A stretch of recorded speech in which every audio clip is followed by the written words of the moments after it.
Sean bienvenidos a esta nueva ocasión y bueno, vamos a continuar con estos cursos que, bueno, o sea, el que venga nomás a ver el curso pues dirá, uy, chévere, un video después de otro, pero creo que ya han pasado como 2 meses, no sé, no he actualizado muy bien este curso. Más que nada porque es pura teoría, la parte práctica es muy, pero muy específica, no es algo que hagamos todos los días, formatear o hacer cosas así por el estilo, aunque depende mucho del nicho en el que nos encontremos. Pero bueno, vamos a continuar. En este caso nosotros estamos viendo la parte teórica de los sistemas de archivos. En este caso vamos a empezar con el primero, que es FAT. Y FAT se divide en varias, bueno, en diferentes tipos de versiones, que tenemos el FAT 2, el 16, el 32 y el exFAT. Pero bueno, ¿en qué consiste toda esta vuelta? Bueno, es que yo no sé por qué esto se ve tan grande, pero me toca dividirlo en dos. Todos estos sistemas de archivo trabajan con la misma estructura de datos clave. A esto se le llama a la forma en cómo se organizan. O sea, el File Allocation Table o tablas de asignación de archivos, pues es una forma en cómo funciona este sistema de archivos que se le dice estructura de datos clave. O sea, más adelante vamos a ver otros tipos como NTFS, el de Apple que ya se me olvidó cuál era, el BTFRS, entre otros. Y bueno, cada uno pues es la diferencia, ¿no? O sea, la forma en cómo manejan los datos y cómo se estructuran los archivos. Y digamos que entre cada uno de los que vimos anteriormente, los de aquí, lo único que diferencia de la versión es el máximo del volumen por partición permitido. O sea, según cuál FAT estemos utilizando, el máximo de partición va a ser uno en concreto y también el tamaño de su clúster. O sea, pues obviamente el tamaño del clúster es mucho más grande debido a que pues es capaz de almacenar más datos. Ya luego más adelante vamos a ver qué es un clúster. Acá digamos tenemos una tabla que nos resume el tamaño del clúster. Estoy viendo si esto está grabando así. Tenemos el tamaño del clúster, el espacio máximo por partición y bueno, la fecha de creación, ¿no? Que ya pues viene como en orden, ¿no? 70, 80, 90 y el 2000. El tamaño del clúster es que estas particiones, me voy a adelantar un poquito a la siguiente diapositiva, estas particiones se dividen en clúster. O sea, por ejemplo, si yo tengo un disco de 12 gigas, de pronto pueden haber 100.000 clústeres, o sea, pedacitos de eso, donde se almacena la información. O sea, es como se divide. Y realmente así es como funciona, al menos en este caso, FAT. Y entonces, pues bueno, en el 12 tenemos que el clúster es de 4 kilobytes y vean el tamaño máximo de espacio permitido, que son 16 megas. O sea, 16 megas ya a día de hoy eso no es nada. Ya luego tenemos pues algo más grande, FAT 16 de 2 a 32 kilobytes, que bueno, ya almacena 2 gigas de espacio. Ya digamos que es lo normalito. Normalito, o sea, a día de hoy depende cuál sea el nicho. Ya luego más adelante vamos a ver en qué caso se utiliza FAT, porque FAT no se utiliza en todos los sitios. Ya saben que los sistemas de archivos varían mucho de en qué entorno se utilizan. Ya les aviso yo que ni siquiera se utiliza, al menos en la mayoría, ya no casi ni se utiliza en PC, ni en celulares se utiliza más en dispositivos externos, pero eso ya es algo que vamos a ver más adelante. Ya tenemos el 32, que bueno, aumenta un poquito más el clúster. Y tenemos el espacio máximo 2 terabytes. Esto ya es algo normalito, pero bueno, o sea, para aquellos que digamos quieran instalar en su Windows o en su Linux FAT, deben tener en cuenta que bueno, el disco no puede superar las 2 terabytes. O sea, si compran una unidad de estado sólido, un disco duro también, que supere las 2 terabytes, pues solo se va a poder utilizar eso. Aunque parezca muy extraño porque a día de hoy nosotros estamos acostumbrados a utilizar el 100% de las unidades, pues existen este tipo de limitaciones. Aunque bueno, pues limitaciones no hay porque bueno, ya pasamos el 2000 hace mucho tiempo y pues ya existe, digamos, la versión definitiva de FAT, que al menos es la que se utiliza, exFAT. Que bueno, el clúster ya estamos hablando de 128 kilobytes. Es curioso, o sea, es dividir un exabyte, que son, si no estoy mal, 1000 terabytes, en, imagínate, 128 kilobytes. Quién sabe cuántos clústeres van a salir. Y bueno, pues ya estamos hablando de espacio en exabytes, o sea, ya no es una medida exacta, sino que ya exabytes, o sea, miles de tantos terabytes. Y bueno, la creación fue en el 2000. Pero ahora sí, pues vamos a ver qué es o cómo funciona File Allocation Table. Me perdonarán que todo esto se vea así pegado. El plugin de Obsidian que utilizo, que es el Advanced Slides, no funciona del todo. Entonces, bueno, vamos por partes. FAT es relativamente sencillo de comprender. Arrancamos con FAT por un motivo y es que digamos que es como lo más basiquito, de los primeros que salieron, de los primeros que se utilizaron para almacenar información. Partamos de la base de que estamos trabajando dentro de la unidad, o sea, eso quiere decir que no vamos a instalar nada en nuestro sistema operativo para poder utilizar la unidad. De hecho, o sea, el sistema operativo sí soporta FAT, claro, debe ser capaz de realizar todas estas acciones cada vez que nosotros realizamos interacciones CRUD. Ya saben que las interacciones CRUD es crear, leer, modificar o eliminar, pues realizar este tipo de acciones con los archivos del sistema. Digamos que funciona en base a cluster, que ya lo escuchamos anteriormente. Y es que el disco, es curioso que hablamos de disco, pero bueno, cuando nos refiramos a disco, digamos unidad de almacenamiento. Por sonar más... siempre se me olvida cómo se... Bueno, por sonar más rimbombante. Digamos que el disco se divide en muchísimos clústeres porque estamos hablando de kilobytes. Donde cada clúster tiene un tamaño máximo y los archivos pueden ocupar uno o más clúster. Bueno, si estamos hablando de que un clúster, según nos refiramos a FAT, por ejemplo, 32, pues imagínate, si vamos a almacenar una foto, de pronto una foto es capaz de almacenarse en 200 clústeres fácilmente. Pero bueno, regresando. Bueno, entonces, acá yo tengo una imagen. A ver si me pasa la diapositiva, porfa, gracias. Entonces, bueno, digamos que si nosotros tenemos el archivo 1 que se encuentra ubicado a partir de cierto clúster, pues se accede a la tabla FAT y pues los clústeres continuos deben corresponder a dicho archivo hasta que se encuentre el end of file. O sea, el end of file es la señal que indica de... Oye, hasta aquí llegó el archivo del que nosotros estamos hablando. O sea, es una forma de organizar un poco curiosa, pero bueno, así es como funciona FAT.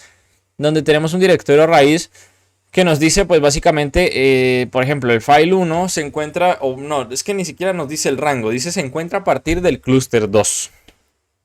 Y entonces lo que va a hacer es comenzar a leer a partir del clúster 2 hasta que se encuentre un end of file. Entonces, digamos... soy el sistema operativo. Me dice file 1 se encuentra en el clúster 2. Ok, en el clúster 2 vemos que nosotros ahora sí tenemos la tabla FAT. La tabla FAT es como, bueno, existen como diferentes tablas, ¿no? Primero tenemos la root que nos dice, bueno, el file 1 empieza a partir de tanto. Ya luego la tabla FAT es más específica de los clústeres lógicos, por decirlo de alguna forma, donde se encuentra nuestro archivo. En este caso nos dice que comienza a partir del 2 y el ID de ese clúster es el 4. El 5, el 6 y acá encontramos un end file. O sea, se acabó. Entonces, ahora si nosotros vamos a la tabla lógica, por decirlo así, donde se encuentran los archivos, nosotros vamos a ver que se encuentra, acá el 4 nos dice, bueno, sí, file 1.txt. Y acá nos sale como un color verde, el 5, yo creo que es para diferenciar. Se encuentra el end of file, o sea, se terminó el archivo. Pero que se haya terminado el archivo no quiere decir que se terminó de leer. O sea, llegamos al final del archivo. Es un poco jaja de entender esto. Voy a bajar un poquito el volumen a 11. Yo creo es que a veces me acerco demasiado y alzo un poquito la voz y el sonido del micrófono se satura bonito. Yo creo que así, Dios mío, no sé, lo estoy bajando y siento que está aumentando. Yo creo que así está bien. A veces se escucha un poco saturado el audio. Entonces me emociono y hablo más alto.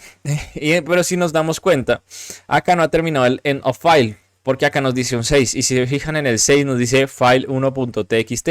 Y ahora sí, si llegamos al 7, pues acá el 7 ya no nos dice end of file, porque ya se supone que el 6 es el final.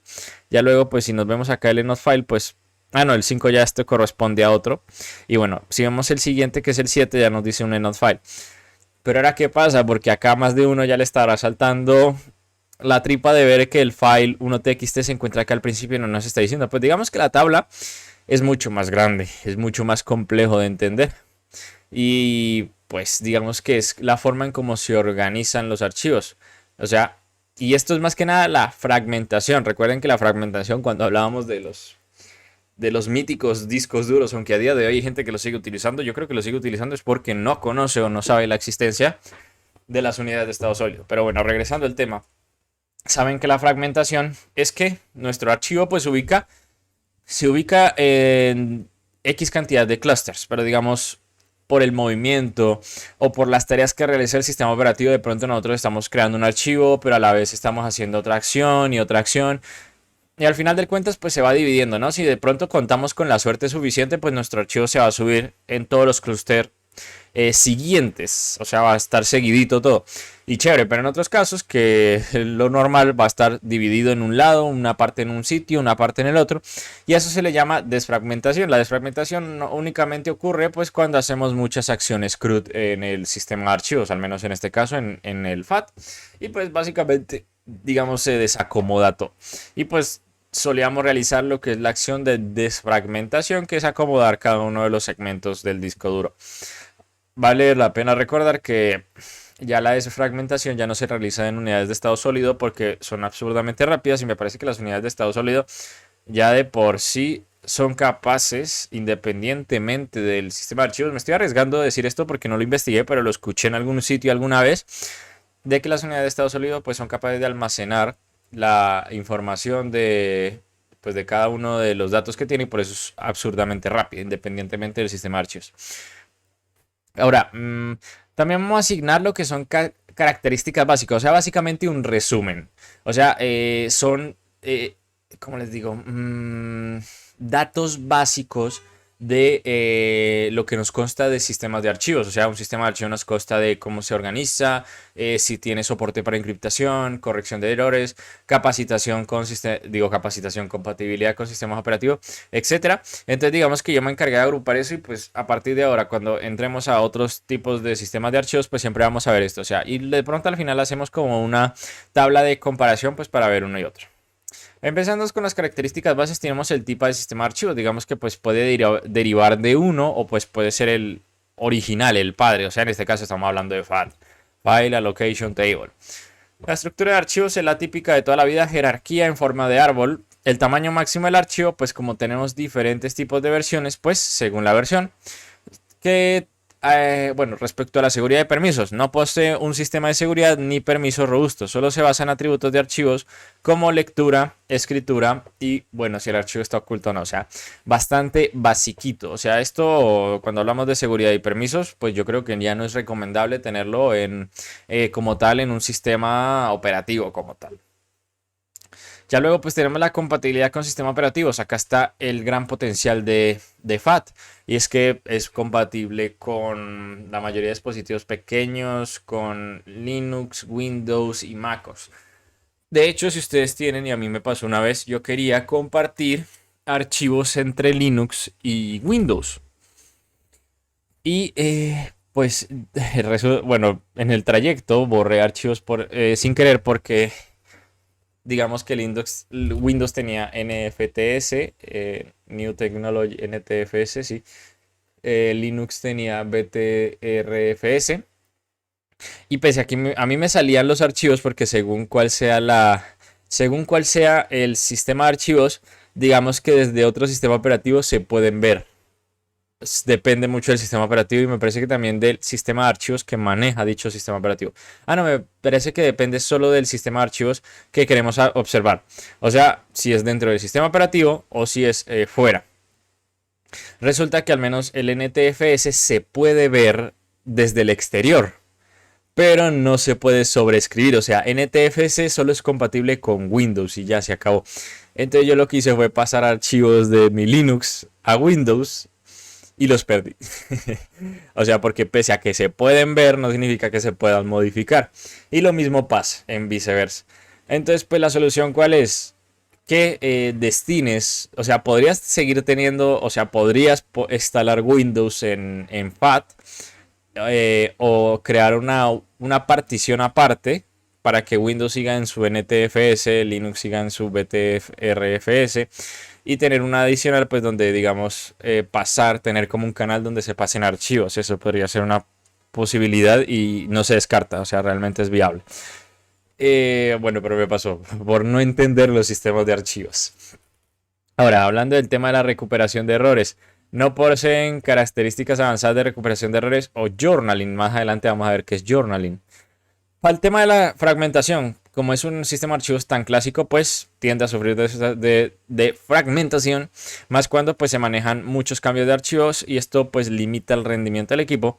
Si tiene soporte para encriptación, no tiene soporte al menos nativo para encriptación, porque pues FAT como define FAT, recuerden que define una estructura de datos clave, o sea, ya nos dice cómo es el funcionamiento.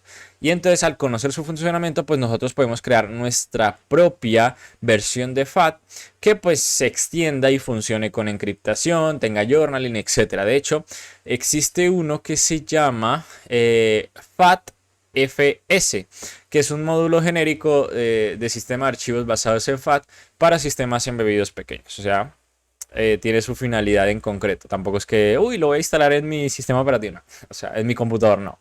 No lo recomendaría. Soporte de encriptación, bueno, ya lo hablamos. Y ahora, tema de journaling, no posee journaling. ¿Qué es journaling? Journaling básicamente es una característica que se encarga de almacenar cada uno de los cambios de los archivos. Es básicamente como un log.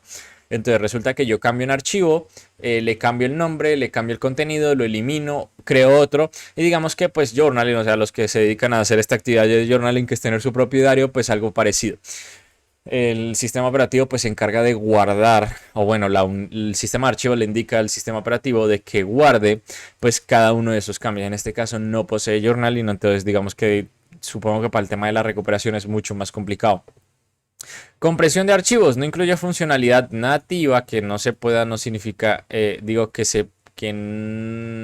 no, joder, es al revés de lo que solía decir antes. Que no se pueda no significa que se deba, no, eso no quiere decir eso, sino que no pueda no significa que no se pueda implementar adelante, o sea, pues al menos de forma nativa no existe, o sea, pero se puede agregar. Y al menos la velocidad de lectura y escritura es razonablemente buena, pero pues se puede ver afectada por la fragmentación. Ahora sí llegamos a la parte que yo quería al fin realizar, y es la parte práctica. Lo que vamos a hacer es montar una USB en el sistema, la vamos a formatear y vamos a acceder a su metadata, o sea, ver en las entrañas cómo es que se comporta FAT. Pero todo, se me olvidó un punto adicional, es en terminal. Ajá. Entonces, bueno, vamos a comenzar. Acá igualmente tengo los pasos, así que relax. Entonces, acá yo tengo mi terminal. No sé si se puede apreciar bien. Uy, spoiler. No sé si se puede apreciar bien porque es que es transparente. Entonces la voy a poner a este lado. La voy a agrandar un poquito. Y yo creo que aquí basta. Entonces, vamos a empezar con lo más básico. Vamos a conectar nuestra USB de forma física. Entonces, conectamos la USB de forma física. Una vez conectada, al menos a mí me va a salir de pronto. No sé si me salga el aviso acá en Linux, pero no se monta de forma automática. Si nos vamos aquí... Uy, spoiler. Si nos vamos aquí, aquí no me va a salir nada. Si se llega a montar, pues no se preocupen que ahorita vamos a ver cómo desmontarlo, pues para que podamos hacerlo desde cero. Entonces, primero vamos a hacer lsblk para ver la dirección de cada una de las unidades que ha detectado nuestro sistema. Acá pues vamos a encontrar un spoiler de todo mi sistema operativo. De hecho, acá tengo mi disco duro y acá tengo pues la unidad de estado sólido donde tengo el sistema operativo instalado. Y acá tenemos el SDB. Lo normal es que se instale en SD algo. Por eso yo en los ejemplos pongo SDX. En este caso es SDB. Hay que saber identificar cuál es cuál. En mi caso la unidad tiene 14,7 gigas, pero pues por un error de unas vueltas, pues solo estoy aprovechando 3,6 gigas. Esto lo vamos a ver después, así que bueno, no se preocupen por eso. Bueno, yo no lo vamos a ver después, yo luego me encargo de corregir eso, por lo que lo importante acá es pues poder manipular bien la memoria. Quedémonos con la ubicación. La ubicación donde es SDB1. Todas las unidades, o bueno, todos los, como le digo, todas las unidades de almacenamiento no se montan como tal, sino que se ubican en el directorio dev. Ya luego nosotros la vamos a montar para poder acceder a ellas, porque hasta el momento nuestra unidad no es más que un archivo. Entonces, si de hecho nosotros nos vamos a dev, acá vamos a poder encontrar, a ver si lo encuentro, SDA. Acá tenemos el NVMe. Y si buscamos bien, a ver si encuentro la S, que no me... Acá está, SDB2. Como saben, en Linux esto es un archivo, pero este archivo nosotros no lo podemos modificar manualmente. Esto ya es como una representación. Entonces ahora sí lo vamos a montar de verdad. Para eso, primero, pues asegurémonos que esto está desmontado. Entonces vamos a ejecutar SDB1. Nos va a pedir la contraseña. Y nos dice que no está montado. Entonces ya lo podemos montar. Entonces, para eso vamos a primero formatear la unidad, o sea, no tiene que estar montada. Entonces, vamos a utilizar la herramienta, bueno, que aquí casi viene en todos los sistemas Linux, que es MKFS, y le vamos a pasar FAT, porque vamos a crear una unidad de tipo FAT con la versión, o sea, "-f" nos sirve para especificar la versión, en este caso 32. Y especificamos la dirección del archivo que representa dicha unidad, que es en este caso deb-sdb1. Damos enter y si no nos pide la contraseña, pues en este caso va a comenzar a formatear la unidad y si no nos sale ningún tipo de error, es que todo quedó perfecto. Ahora sí, una vez habiendo formateado nuestra unidad, nosotros la vamos a seguir encontrando acá, pero digamos que ahora sí ya tiene el formato que nosotros queremos, que es FAT32. Para eso ahora vamos a montar la USB. Quiero ver que esto esté correcto, sí. Acá pues vemos que lo que vamos a hacer es crear un directorio en cualquier ubicación. Lo normal es MNT, pero MNT es temporal, de mount. Ya para tema de particiones de discos duros, algo que va a estar montado por siempre. Esto ya suele utilizar OPT, si no estoy mal. En este caso, como es temporal, vamos a utilizar MNT. Entonces vamos a crear una carpeta USB. Yo ya la creé porque estuve haciendo pruebas. Y entonces lo que vamos a hacer es, bueno, voy a escribir acá MNT USB, aunque esto pues ya existe. Y vamos a hacer un sudo mount, ya no un mount, sino mount. Primero vamos a especificar la dirección o la representación del dispositivo y ya luego pues la ubicación donde lo queremos montar. Y una vez hecho esto ya debería estar. Para comprobarlo no necesitamos ni hacer un ls ni ir al explorador de archivos, sino con df-h pues podemos ver todas las particiones de nuestro sistema y vamos a encontrar que al final tenemos el deb-sdb1. Entonces ahora si nosotros hacemos un sudo, hay que hacer sudo porque acá no, en MNT no tenemos los permisos suficientes, entonces tenemos que hacer sudo. Hacemos un sudo ls de mnt usb. Y entonces pues no mentiras, tenía que ser de MNT. Tenemos USB. Y bueno, pues si nos vamos a USB, pues no tenemos absolutamente nada. Acá podemos hacer un sudo touch de MNT y hacer un hola. Esto ya aquí hice anteriormente. Así si hacemos un USB, pues se va a crear el archivo y todo perfecto. Eso sí, no se puede modificar porque tiene permisos. Entonces, al menos por terminal no puedo.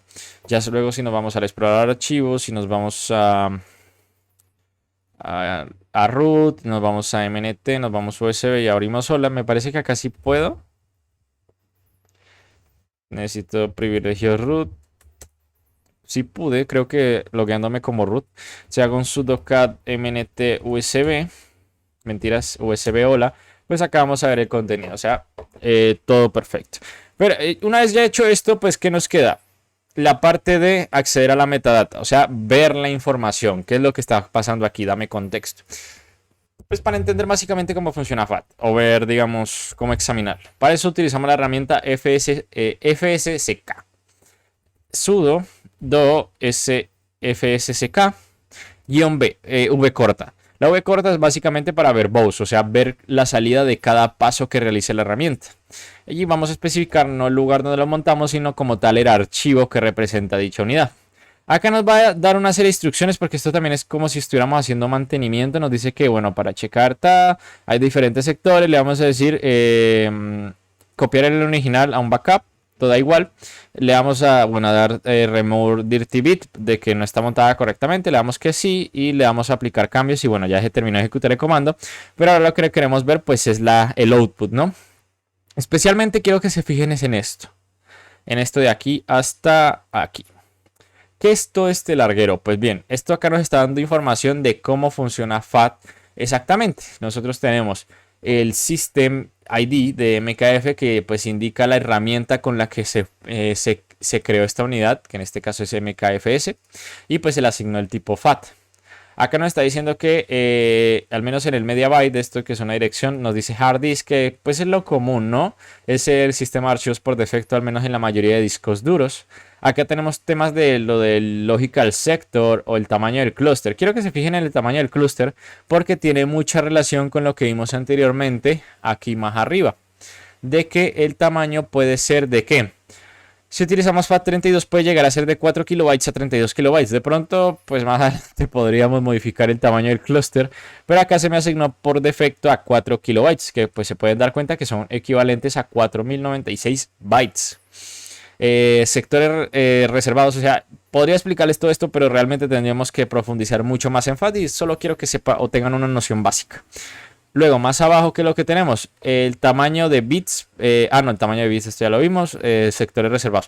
Nos dice que el primer sector de FAT empieza en el bit, etcétera. O sea, pues porque tengamos en cuenta que pues en un computador no solo está la unidad de almacenamiento, sino que realmente pues está todo. Están las instrucciones de arranque. Ojo, de la memoria USB, o sea, ya no solo del sistema operativo. Entonces, digamos que la información útil, uy, me pegué mucho el micrófono, la información útil pues empieza a partir de este byte. Dice que está dividido en 2 FAT y que cada entrada tiene una longitud de 32 bytes. Y acá es donde nos dice lo más interesante. Cantidad de bytes, mentiras, bueno, este indica el tamaño de cada FAT, o sea, de cada unidad FAT, como tenemos 2. Esto me arriesgaría a decir que equivaldría a kilobytes, megabytes. Serían 380 megabytes. Bueno, no estoy muy seguro de esto, pero a lo que quiero llegar es esta parte de aquí.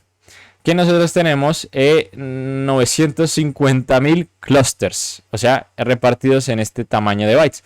Que creo que sí corresponde, porque si ustedes se fijan, la memoria que acabamos de nosotros ver ocupa un 3,7 y acá tenemos un 3,8 que sería 1.200.000, 3 millones, sí, 3.893.000. No, espera, son 3, no, mentira, son 3.893.288.960 bytes. Pues básicamente el aproximado de 3,7 gigas. Y entonces para acá nos dice que todo esto se dividió en 950 pedacitos. ¿Será que si nos arriesgamos a hacer el cálculo nos da? Vamos ya por hacer la prueba. Si nosotros tenemos 3.893.288.960 y los dividimos en 4096, o sea, 4096 bytes, debería darnos este dato de aquí. Este o este, no estoy seguro de cuál sea porque, bueno, hay que profundizar más. Nos da, efectivamente, nos da este de aquí. Toda nuestra unidad se ha dividido en 950.510 clusters, porque pues cada clúster equivale a 4.096. Joder, me salió redondito. Y bueno, pues esto ya es más información, pero pues podemos ver un poquito más en las entrañas, no tanto como me gustaría, porque bueno, tengo que sacar videos y tengo que hacer otras cosas, pero bueno, al menos vimos la base de cómo funciona esto y bueno, espero que este video haya sido de utilidad. Me temo que llegamos al final, así que nada, espero que les haya servido y nos estaríamos viendo en la próxima ocasión. Adiós. Investigar, tico. Es que, o sea, esto es teórico. O sea, esto es teórico, pero quise meter una parte práctica, pues, para que no suene tan aburrido, ¿no? Y que la parte práctica, pues, ustedes aprendan a cómo montar una unidad, a formatearla y, digamos, a ver más información. Por lo que, chao, chao.